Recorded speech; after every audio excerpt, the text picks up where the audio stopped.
പിതാവിൻ്റെയും പുത്രൻ്റെയും പരിശുദ്ധാത്മാവിൻ്റെയും നാമത്തിൽ ആമേൻ.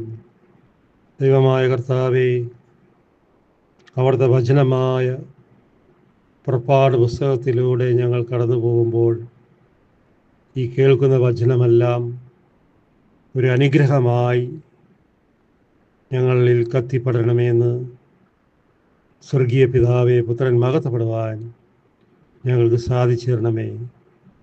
പരിശുദ്ധമേ, യേശുവിൻ്റെ അമ്മേ, ഞങ്ങളുടെ കുടുംബങ്ങളെയും മക്കളെയും മാതാപിതാക്കളെയും എല്ലാം അമ്മയുടെ വിമല ഹൃദയം വഴി ഇന്ന് അർപ്പിക്കുന്ന ബലിയുടെ അനന്ത യോഗ്യതയിൽ സമർപ്പിച്ച് പ്രാർത്ഥിക്കുന്നു. പിതാവായ ദൈവമേ, കേൾക്കുന്ന വചനം ഞങ്ങളെ വിശുദ്ധീകരിക്കണമേ, ശക്തിപ്പെടുത്തണമേ. ദൈവകൃപ നിറഞ്ഞ മറിയമേ, നിനക്ക് സ്വസ്തി, കർത്താവ് ഞങ്ങളോടുകൂടെ. സ്ത്രീകളിൽ അങ്ങ് അനുഗ്രഹിക്കപ്പെട്ടവളാവുന്നു, അങ്ങയുടെ ഉദരത്തിൻ ഫലമായി ഈശോ അനുഗ്രഹിക്കപ്പെട്ടവനാവുന്നു. വിശുദ്ധ മറിയമേ, തമ്പുരാൻ്റെ അമ്മേ, പാവികളായ ഞങ്ങൾക്ക് വേണ്ടി ഇപ്പോഴും ഞങ്ങളുടെ മരണസമയത്തും തമ്പുരാനോട് അപേക്ഷിക്കണമേ. ആമേൻ. Ave Maria. Price the Lord. ഇന്ന് നമ്മൾ കേൾക്കുന്ന വചനം പുറപ്പാട് പുസ്തകം 7-ാം അധ്യായം 1 മുതൽ 18 വരെയുള്ള തിരുവചനമാണ് ധ്യാനിക്കുന്നത്. Praise the lord. ഹല്ലേലൂയ. വചനം ശ്രവിക്കാം. കർത്താവ് മോശയോട് പറഞ്ഞു, ഇതാ ഞാൻ ഫറവോയ്ക്ക് നിന്നെ ദൈവത്തെ പോലെ ആക്കിയിരിക്കുന്നു. യേശുവേ നന്ദി. എന്തൊരു വലിയ വാക്കാണെന്ന് നോക്കിയേ. ഇതാ ഞാൻ നിന്നെ ദൈവത്തെ പോലെ ആക്കിയിരിക്കുന്നു. ഇതിലും വലുത് വേണം? മോശനെ ദൈവത്തെ പോലെയാക്കി. അവൻ എന്ത് ചെയ്താലും എന്ത് പറഞ്ഞാലും അത് സംഭവിച്ചിരിക്കും. കാരണം കർത്താവാണ് അവനിൽ പ്രവർത്തിക്കുന്നത്. ഹല്ലേലൂയ. നിന്റെ സഹോദരനായ അഹറോൻ നിന്റെ പ്രവാചകനായിരിക്കും. യേശു പറയുന്നുണ്ട്, നിന്റെ കൂടെ ഞാൻ ഏൽപ്പിച്ചു തന്ന അഹറോൻ നീ ദൈവത്തെ പോലെയും നിനക്ക് അവൻ ഒരു പ്രവാചകനുമായിരിക്കും. ഹല്ലേലൂയ. യേശുവേ, ഞാൻ നിന്നോട് കൽപ്പിക്കുന്നു, ഇതെല്ലാം നീ അഹറോനോട് പറയണം. ആരോട് പറയണം? അഹറോനോട് പറയണം. എന്നെ ദൈവത്തെ പോലെയാക്കി, നീ ഒരു പ്രവാചകനാണ്. അപ്പോൾ നീയും കർത്താവിൻ്റെ സന്നിധിയിൽ എന്ത് ചെയ്താലും അതും കർത്താവ് ഉയർത്തും. എന്നൊക്കെ നീ പറയണമെന്ന് മോശയോട് കർത്താവ് അരുളി ചെയ്യണം. ഫറവോ നിന്റെ രാജ്യത്ത് നിന്നും ഇസ്രായേൽക്കാരെ വിട്ടയക്കാൻ വേണ്ടി ഇസ്രായേൽക്കാരെ വിട്ടയക്കാൻ വേണ്ടി നിന്റെ സഹോദരൻ അഹറോൻ അവനോട് സംസാരിക്കട്ടെ. കാരണം നീ ദൈവത്തെ പോലെയാണ്. നീ സംസാരിക്കണ്ട. സംസാരിക്കേണ്ടത് മുഴുവനും അഹറോനാണ്. അഹറോനെ ഞാൻ ഒരു പ്രവാചകനും നീ ദൈവത്തെ പോലെയുമാണ്. ഹല്ലേലൂയ. അപ്പോൾ നീ പുറകിൽ നിൽക്കുക, അഹറോൻ സംസാരിക്കട്ടെ. യേശുവേ നന്ദി. ഞാൻ ഫറവോയുടെ ഹൃദയം കഠിനമാക്കും. യേശു പറയുന്നു, കണ്ട, ഫറവോയുടെ ഹൃദയം കഠിനമാക്കും. ഓരോ അത്ഭുതങ്ങൾ കാണുകയും പ്രവൃത്തിയൊക്കെ ചെയ്യുമ്പോഴേക്കും ഫറവോ കൂടുതൽ ദേഷ്യവും അരിശവും അവൻ്റെ ഹൃദയം ജ്വലിക്കാൻ തുടങ്ങി. ഹല്ലേലൂയ. ഞാൻ ഫറവോയുടെ ഹൃദയം കഠിനമാക്കും. ഈജിപ്ത് രാജ്യത്ത് വളരെയേറെ അടയാളങ്ങളും അത്ഭുതങ്ങളും പ്രവർത്തിക്കും. യേശു പറയുന്നു, ഈജിപ്തിൽ ഫറവോയുടെ മുമ്പിൽ ഞാൻ അടയാളങ്ങളും അത്ഭുതങ്ങളും പ്രവർത്തിക്കും. എങ്കിലും ഫറവോ നിങ്ങളുടെ വാക്ക് കേൾക്കില്ല. നിങ്ങൾ എന്ത് തന്നെ അത്ഭുതങ്ങൾ കാണിച്ചാലും ഫറവോയ്ക്ക് അതൊന്നുമല്ല. അവൻ ഹൃദയം കഠിനമാക്കുകയും ചെയ്യും. നിങ്ങൾ പറയണ ഒരു വാക്കും കേൾക്കില്ലെന്ന് ദൈവമായ കർത്താവ് മോശയോട് പറയും. അപ്പം ഇത്രയൊക്കെ ചെയ്തിട്ടും പറവ ഒരു കാരണവശാലും ഇസ്രായേലിൻ്റെ മക്കളെ വിട്ടുകൊടുക്കാൻ ഞാൻ തയ്യാറല്ല. ഹല്ലേലൂയ. എങ്കിലും പറവോ നിങ്ങളുടെ വാക്ക് കേൾക്കുകയില്ല. എന്നാൽ ഞാൻ ഈജിപ്തിനെ കഠിനമായി ശിക്ഷിക്കും. യേശു പറയുന്നുണ്ട്, എന്നാൽ ഞാൻ ഈജിപ്തിനെ കഠിനമായി ശിക്ഷിക്കും. എൻ്റെ സൈന്യവും ജനവുമായ ഇസ്രായേലിനെ ഈജിപ്തിൽ നിന്നും പുറത്തു കൊണ്ടുവരും. യേശു പറയുന്നു, അവൻ ഹൃദയം കഠിനമാക്കിക്കോട്ടെ, അവൻ പറഞ്ഞാൽ കേൾക്കുന്നില്ല, എന്തു തന്നെ ആയിക്കോട്ടെ, അത്ഭുതങ്ങൾ കാണും തോറും അവൻ കൂടുതൽ ക്രൂരനായി മാറിയാണ്. ഒന്നും എനിക്ക് പ്രശ്നമല്ല. പക്ഷെ ഞാൻ ഇസ്രായേൽ മക്കളെ ഈജിപ്തിൽ നിന്നും പുറത്ത് കൊണ്ടുവരും. യേശു പറയുന്നു, പുറത്ത് കൊണ്ടുവരും. ഞാൻ ഈജിപ്തിനെതിരെ കൈ നീട്ടി ഇസ്രായേൽ മക്കളെ അവരുടെ ഇടയിൽ നിന്നും മോചിപ്പിക്കും. യേശു പറയാണ്, കൈ നീട്ടി ഞാൻ തന്നെ പോയി കർത്താവിൻ്റെ മുമ്പിൽ അവരെ കൈ നീട്ടി അവരെ അവിടെ നിന്നും അടിമത്തത്തിൽ നിന്നും മോചിപ്പിക്കും എന്ന് ദൈവമായ കർത്താവ് പറയുന്നു. മോചിപ്പിച്ച് കഴിയുമ്പോൾ ഞാനാണ് കർത്താവെന്ന് ഈജിപ്തുകാർ മനസ്സിലാക്കും. അവരവിടെ നിന്ന് മോചിപ്പിച്ച് പുറത്ത് കൊണ്ടുവന്ന് കഴിയുമ്പോൾ കർത്താവ് ആരാണെന്ന് അപ്പോൾ അവരറിയും. അവൻ ചോദിക്കുന്നുണ്ടല്ലേ, പറവ ആരാണ് കർത്താവ്? അവനെനിക്കറിയില്ല, അവനെ ഞാൻ കണ്ടിട്ടുമില്ല, ഞാൻ എന്തിന് ഇസ്രായേൽ മക്കളെ പുറത്തു വിടണം എന്നൊക്കെ കഴിഞ്ഞ ദിവസങ്ങളിൽ നമ്മൾ കേട്ടു. ഹല്ലേലൂയ. ഇപ്പം ഇവിടെ പറയണണ്ട, ഹല്ലേലൂയ. ഈജിപ്ത് മനസ്സിലാക്കും, മോശയും അഹരോനും കർത്താവ് കൽപ്പിച്ചതുപോലെ പ്രവർത്തിച്ചു. കർത്താവ് എന്തൊക്കെ പറഞ്ഞോ അതുപോലെ തന്നെ മോശയും അഹരോനും പറവയുടെ മുമ്പിൽ പ്രവർത്തിക്കുകയാണ്. ഹല്ലേലൂയ. അവർ പറവയോട് സംസാരിക്കുമ്പോൾ മോശയ്ക്ക് 80 വയസ്സും അഹരോന് 83 വയസ്സും ആയിരുന്നു. പ്രായം ചെന്നവരാണ് രണ്ടുപേരും. അപ്പോൾ പറവയോടെ നിന്നുണ്ടെങ്കിൽ സംസാരിക്കണം ഓരോ കാര്യങ്ങൾ. നീ അവരെ വിട്ടുകൊള്ളണം, കർത്താവ് ആഗ്രഹിക്കുന്നു, കർത്താവിനെ ആരാധിക്കാൻ മരുഭൂമിയിലേക്ക് നീ പിടിച്ചെടുത്ത ജനത്തെ വിട്ടയക്കുക. പറവ പറയും, വിടുകയെന്ന് പറയും.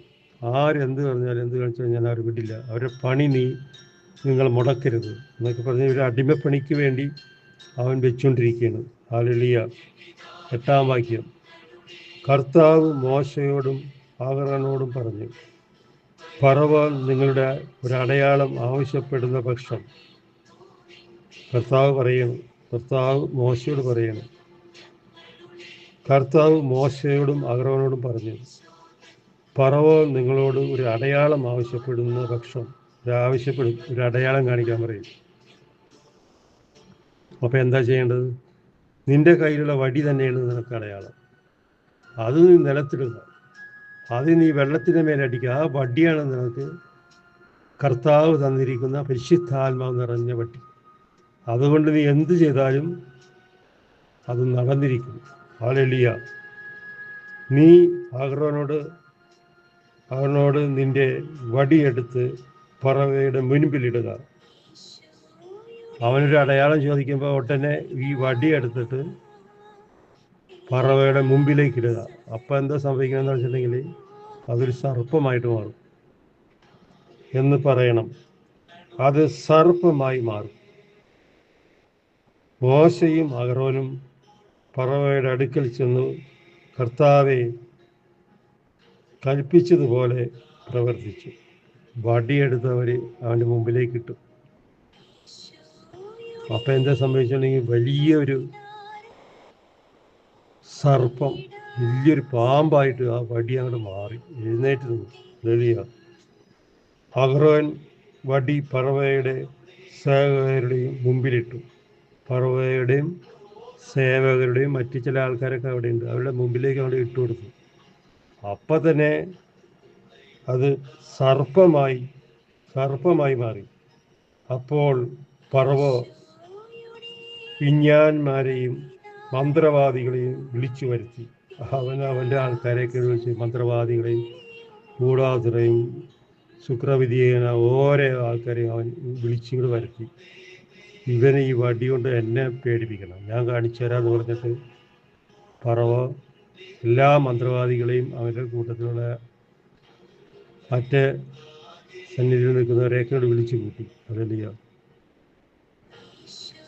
താങ്കളുടെ മന്ത്രവാദിയിൽ ഈജിപ്തിലെ മന്ത്രവാദികളും അപ്രകാരം തന്നെ ചെയ്തു. എപ്രകാരം?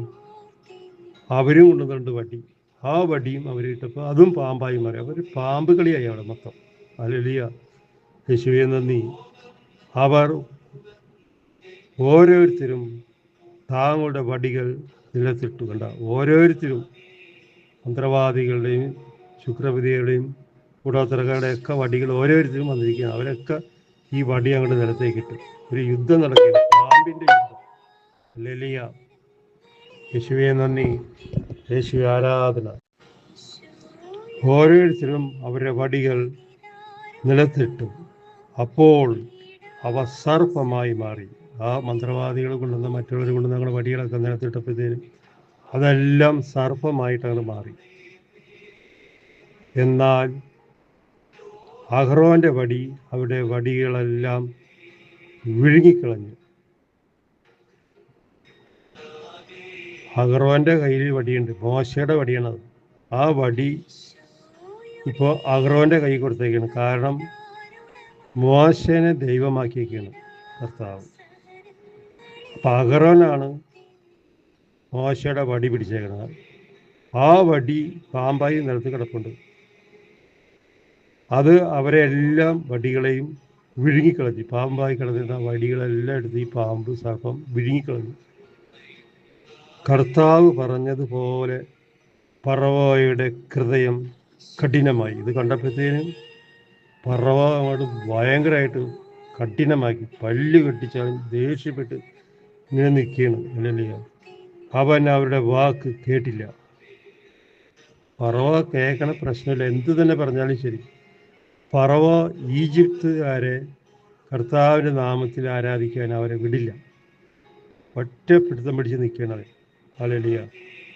14-ാം വാക്യം, കർത്താവ് മോശയോട് പറഞ്ഞു, ഫറവോ കഠിനകൃതമായി തീർന്നിരിക്കുന്നു, ക്രൂരനായി തീർന്നിരിക്കുകയാണെന്ന് കർത്താവ് മോശയോട് പറയുന്നു.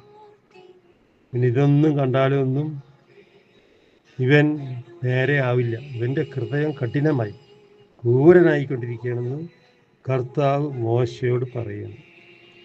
അവൻ ജനത്തെ വിട്ടയക്കാൻ വിസ്മരിക്കുന്നു, വിട്ടയക്കുമില്ല. കർത്താവ് പറയുന്നു, ഇത്രയൊക്കെ കാണിച്ചിട്ടും ഇവൻ ഒരു കാരണവശാലും വിട്ടയക്കില്ല. കർത്താവ് തീർത്തും മോശയോട് പറയുന്നു, രാവിലെ നീ ഫറവോയുടെ അടുത്തേക്ക് പോവുക. എൻ്റെ കർത്താവ് പറയുന്നു 15-ാം വാക്യം, രാവിലെ നീ ഫറവോയുടെ അടുത്തേക്ക് പോകുക. അവൻ നദിയിലേക്ക് ഇറങ്ങി വരുമ്പോൾ അവൻ കുളിക്കാൻ പോകണതാണ്. രാവിലെ ഫറവോ കുളിക്കാൻ പോകണതാണ്. അതാണ് നദിയിലേക്ക് ഇറങ്ങുമ്പോൾ നീ നദിയുടെ തീരത്ത് അവനെ കാത്തു നിൽക്കണം. കർത്താവ് ഓരോ കാര്യങ്ങളും മോശയ്ക്ക് വെളിപ്പെടുത്തി കൊടുക്കുകയാണ്. അവൻ നദിയിൽ കുളിക്കാൻ പോകും, അപ്പം നീ കരയിൽ നിൽക്കണം. സർപ്പമായി മാറിയ വടി കയ്യിൽ എടുത്തുകൊള്ളുക. മോശയോട് പറയുന്നു. ഹല്ലേലൂയ. കയ്യിലെടുത്തുകൊള്ളുക. നീ അവനോട് പറയണം, എബ്രായരുടെ ദൈവമായ കർത്താവ് എന്നെ നിന്റെ അടുത്തേക്ക് അയച്ചത്. ഫറവോയോട് പറയണം, ദൈവമായ കർത്താവ് എന്നെ നിന്റെ അടുത്തേക്ക് അയച്ചത് മരുഭൂമിയിൽ എന്നെ ആരാധിക്കാൻ എൻ്റെ ജനത്തെ അയക്കുക. മരുഭൂമിയിൽ കർത്താവിനെ ആരാധിക്കാനായി നീ പിടിച്ചു വച്ചിരിക്കുന്ന ജനത്തെ അയക്കുക എന്ന് ആവശ്യപ്പെടാനാണ്. എന്നാൽ നീ ഇതുവരെ അത് അനുസരിച്ചില്ല. മോശ ഫറവോയോട് പറയും, എന്തെല്ലാം കാണിച്ചു, എന്തെല്ലാം പറഞ്ഞു, പക്ഷെ എന്ത് പറഞ്ഞിട്ട് നീ അനുസരിക്കുന്നില്ല. എബ്രായക്കാരുടെ ദൈവമായ കർത്താവിൻ്റെ മുമ്പിൽ നീ വഴങ്ങണില്ല. ഹൃദയം കഠിനമാക്കിക്കൊണ്ടിരിക്കുകയെന്ന് പറഞ്ഞിട്ട് അവരെ അവിടെ കിടന്നിട്ട് ബഹളം വയ്ക്കുകയാണ്. 17-ാം വാക്യം, കർത്താവ് പറയുന്നു, ഞാനാണ് കർത്താവെന്ന് ഇതിൽ നിന്നും നീ മനസ്സിലാക്കും. കർത്താവ് ഉടനെ ദേഷ്യപ്പെടാൻ തുടങ്ങി. 17-ാം വാക്യം, കർത്താവ് പറയുന്നു, ഞാനാണ് കർത്താവെന്ന് ഇതിനാൽ നീ മനസ്സിലാക്കും. ഇന്ന് ഞാൻ കാണിച്ചു തരാമെന്നൊക്കെ കർത്താവ് പറയുന്നുണ്ടാവും. വലിയ ഇതാ നിന്റെ കയ്യിലുള്ള വടി കൊണ്ട് ഞാൻ നൈലിലെ ജലത്തിന്മേൽ അടിക്കും. മോശ പറവോട് പറയുന്നു, ഈ ജലത്തിൻ്റെ മേൽ ഈ വടി കൊണ്ട് ഞാനിപ്പോൾ അടിക്കും. അടിച്ചു കഴിഞ്ഞപ്പോഴത്തേന് എന്ത് പറ്റി? ജലം രക്തമായി മാറും. നദിയിലെ മത്സ്യങ്ങൾ ചത്തുപൊങ്ങും. ദുർഗന്ധം ശമിക്കും. ആ വെള്ളം മുഴുവൻ രക്തം പോലെ അങ്ങനെയായി. ഉടനെ അതിലുള്ള മത്സ്യങ്ങളൊക്കെ ചത്തു പൊങ്ങി ദുർഗന്ധം, നിൽക്കാൻ പറ്റാത്ത കണ്ടീഷനായി അവിടെ. നദിയിൽ നിന്നും വെള്ളം കുടിക്കാൻ ഈജിപ്തുകാർക്ക് കഴിയാതെ വരും. മോശ പറവയോട് പറയുന്നു. അതൊന്നും കേട്ടാലും പറവ ഒരു കാരണവശാലും ഇസ്രായേൽ ജനത്തെ വിടുന്ന പ്രശ്നമല്ല. അവൻ പിടിച്ചു വെച്ചിട്ടിരിക്കുകയാണ്. അവൻ്റെ പണി നടക്കണം. അവരെ വിട്ടുകൊടുക്കുന്ന പ്രശ്നമില്ലെന്നൊക്കെ പറവ കഠിന ഹൃദയത്തോട് സംസാരിച്ചിരിക്കുകയാണ്. 19-ാം വാക്യം, കർത്താവ് മോശയോട് ആജ്ഞാപിച്ചു, ആഗരോനോട് പറയുക, നീ വടി കയ്യിലെടുത്ത് നിന്റെ കൈ ഈജിപ്തിലെ ജലത്തിന്മേൽ, അവിടുത്തെ നദികളുടെയും അരുവികളുടെയും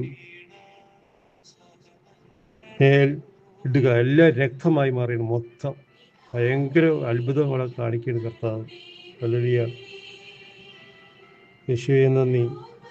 കൽപാത്രങ്ങളിൽ പോലും രക്തം കാണപ്പെട്ടു. പാത്രത്തിലുള്ള വെള്ളം അതിനകത്ത് വരെ രക്തമായി കിടക്കുന്നു. കുടിക്കാനും പറ്റില്ല, കുളിക്കാനും പറ്റില്ല, ഒരു ഉപയോഗം ചെയ്യില്ല. രക്തമായി കിടക്കണ ചുമന്ന വെള്ളം. ആലോചിച്ച് നോക്കി കർത്താവ് ചെയ്യുന്ന വലിയ അത്ഭുതം. ഈ പറവ ഒരാൾ ഈ ഈജിപ്റ്റ് മക്കളെ ഇസ്രായേൽ മക്കളെ വിടാത്തതിൻ്റെ പ്രതികാരം കർത്താവ് തീർക്കുകയാണ്. ഹല്ലേലൂയ. കർത്താവ് കൽപ്പിച്ചതുപോലെ മോശയും അഹറോനും പ്രവർത്തിച്ചു. കർത്താവ് പറയണ പോലെ തന്നെ ഇവർ രണ്ടുപേരും പ്രവർത്തിക്കണം. എന്താ വേണ്ടത്, എന്താ ചെയ്യേണ്ടതെന്നല്ല. ഹല്ലേലൂയ. പ്രവർത്തിച്ചു. പറവയുടെ അവൻ്റെ സേവകരുടെയും മുൻപിൽ വെച്ച് അവൻ വടി ഉയർത്തി. പറവയുടെ ആൾക്കാർ പലരും ഉണ്ടാവും, രാജാവാണല്ലോ. അപ്പോൾ അവരുടെ മുമ്പിൽ വെച്ചിട്ട് വടി അങ്ങോട്ട് ഉയർത്തി. ഹല്ലേലൂയ. നദി ജലത്തിന്മേൽ അടിച്ചു. നദിയുടെ ജലത്തിൻ്റെ മേളിൽ അവൻ ആ വടി അങ്ങോട്ട് ഉയർത്തിയിട്ട് ഒറ്റ അടിയാണ്. ഹല്ലേലൂയ. നദിയിലുണ്ടായിരുന്ന ജലമെല്ലാം രക്തമായി മാറി. ആ വെള്ളം മുഴുവനും ചോര പോലെ. ആലോചിച്ച് നോക്കി. ഹല്ലേലൂയ. ഒട്ടനെ അടുത്ത സംഭവം എന്താണെന്ന് നോക്കിയോ? നദിയിലെ മത്സ്യമെല്ലാം ചത്തു തുടങ്ങി. അത് കുറേ മത്സ്യങ്ങൾ കിടപ്പുണ്ട്, അതൊക്കെ ചത്ത് പൊങ്ങി. ഇനി എന്താ സംഭവിക്കാൻ പോണേ? മണം വരാൻ പോയാണ്, ദുർഗന്ധം. 21-ാം വാക്യത്തിലാണ് കേട്ടോ. നദി ദുർഗന്ധം ശമിച്ചു. ഈജിപ്തുകാർക്ക് നദിയിൽ നിന്നും വെള്ളം കുടിക്കാൻ കഴിഞ്ഞില്ല. നമ്മുടെ കർത്താവിൻ്റെ ഓരോ പ്രവൃത്തി നോക്കിക്കേ. അത്ഭുതമാണ്. അത്ഭുതം ചെയ്യുന്ന ദൈവമാണ് നമ്മുടെ ദൈവമായ കർത്താവ്. മുഴുവൻ നദിയും ചോര വെള്ളം പോലെയാക്കി കാണും. പാത്രങ്ങളിലിരിക്കുന്ന വെള്ളവും അങ്ങനെ. കുടിക്കാനും പറ്റില്ല, കുളിക്കാനും പറ്റില്ല, ഉപയോഗിക്കാനും പറ്റില്ല. 1. 2, മീൻ ചത്ത് ചീഞ്ഞ് മണം. എന്തായിരിക്കും ദുർഗന്ധം അവിടെ വ്യാപിച്ചു. ഈജിപ്തിലെങ്ങും രക്തം കാണപ്പെട്ടു. പല സ്ഥലത്തും രക്തമാണ്. ചെറിയ തോടുകളും കിണറുകളും കിണറുകളും പാത്രങ്ങളിലുള്ള വെള്ളമൊക്കെ രക്തമായിട്ടാണ് മാറിയത്. ഈ പറവ ഒരാൾ കാരണം ആ ജനം വലയാൻ തുടങ്ങി. ഹല്ലേലൂയ. വെള്ളമില്ലെങ്കിലുള്ള അവസ്ഥ ഒന്ന് ആലോചിച്ച് നോക്കിയേ. കുടിക്കാൻ പറ്റില്ല, ഒരു സാധനം ഉപയോഗിക്കാൻ പറ്റില്ല, അതും രക്ത കളറാണ്. എന്ത് ചെയ്യാനാണ്? വലിയ ഈജിപ്തിലെ മന്ത്രവാദികളും താങ്കളുടെ മന്ത്രവാദിയിൽ അപ്രകാരം ചെയ്തു. കർത്താവ് പറഞ്ഞതുപോലെ പറവ കൂടുതൽ കഠിനഹൃദയമായി. എന്താ ഇതൊക്കെ കാണും തോറും പറവ കൂടുതൽ കഠിനമായി. അവൻ്റെ ഹൃദയം കത്താൻ തുടങ്ങി, ദേഷ്യവും അരിശവും. അവൻ അവരുടെ വാക്ക് കേട്ടുമില്ല. എന്താ അവൻ ഇതൊക്കെ ചെയ്യുമെന്ന് പറഞ്ഞിട്ടാണ് ചെയ്യണത്, പക്ഷെ ആരും അവൻ്റെ വാക്ക് കേട്ടില്ല. പറവ തൻ്റെ കൊട്ടാരത്തിലേക്ക് മടങ്ങിപ്പോയി. ഇതെല്ലാം കണ്ട് ദേഷ്യപ്പെട്ട് പല്ല് കടിച്ച് പറവ അവൻ്റെ കൊട്ടാരത്തിലേക്ക് മടങ്ങിപ്പോവുകയാണ്. യേശുവെ നന്ദി, യേശുവെ ആരാധന. നദീജലം കുടിക്കാൻ അവർക്ക് അസാധ്യമായി തീർന്നപ്പോൾ ഈജിപ്തുകാർ കുടിക്കാൻ വെള്ളത്തിന് വേണ്ടി നദീതീരത്ത് നിന്നു.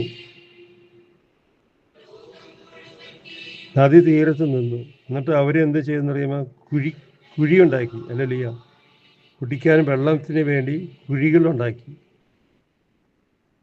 കർത്താവ് നദിയെ പ്രകരിച്ചിട്ട് 7 ദിവസം കഴിഞ്ഞു. കർത്താവ് മോശയോട് അരുളി ചെയ്തു, പറവയുടെ അടുക്കൽ ചെന്ന് പറയുക, കർത്താവ് കൽപ്പിക്കുന്നു, എന്നെ ആരാധിക്കാനായി എൻ്റെ ജനത്തെ വിട്ടയക്കുക. ആര് എന്ത് പറഞ്ഞാലും പറവ കേൾക്കില്ല. പറവവും അഹറോനും മോശയുമായിട്ടൊരു യുദ്ധം നടക്കുകയാണ്. കർത്താവ് മാറി നിൽക്കും. ദൈവകൃപ നിറഞ്ഞ മറിയമേ സ്വസ്തി, കർത്താവ് ഞങ്ങളോടുകൂടെ സ്ത്രീകൾ അനുഗ്രഹിക്കപ്പെട്ടവളാവുന്നു. അങ്ങയുടെ ദുരിതത്തിൻ ഫലമായി യേശു അനുഗ്രഹിക്കപ്പെട്ടവനാവുന്നു. പരിശുദ്ധ മറിയമേ തമ്പുരാൻ്റെ അമ്മേ, പാവികളായ ഞങ്ങൾക്ക് വേണ്ടി ഇപ്പോഴുള്ള സമയത്ത് തമ്പുരാനുടെ അപേക്ഷിക്കുന്നേ. ആമേൻ. നമ്മളിന്ന് 4 ദിവസമായിട്ട് പുറപ്പാട് പുസ്തകത്തിലൂടെ കടന്നു പോവുകയാണ്. നാളെയും ബാക്കി ഭാഗമായിരിക്കും, 8-ാം വാക്യമായിരിക്കും നാളെ നമ്മൾ കേൾക്കാൻ പോകുന്നത്. ഹല്ലേലൂയ. യേശുവേ നന്ദി, യേശുവേ ആരാധന. Ave Maria.